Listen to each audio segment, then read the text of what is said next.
Et ce que l'on remarque finalement, c'est que les deux sont équipés de la même manière. Oui, bien sûr. D'autant plus, d'ailleurs, au passage, que parmi les premiers, donc là, dans l'armée les armées des cartels, alors c'est des trucs assez disparates. Hein. Il y a des membres permanents, il y a des gens qui sont payés à l'acte, mais globalement, dans les forces permanentes, vous avez beaucoup d'anciens militaires ou d'anciens policiers, parce que tout simplement, ça paye beaucoup mieux. C'est des mercenaires.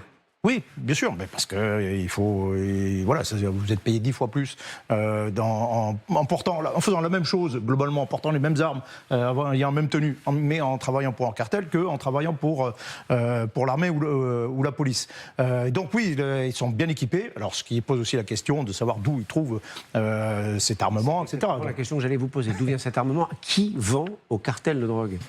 C'est une bonne question. Faut pas. Alors, quand on voyait l'image précédente, on voyait tous les hommes armés, ils sont équipés, je crois, du X-015, c'est des fusils d'assaut mexicains, pour la plupart. Donc on voit aussi cet homme, il est mieux équipé que moi lorsque j'ai commencé ma carrière de fantassin, hein, très largement. Donc ce sont des gens qui sont super bien équipés, qui ont tout ce qu'il faut.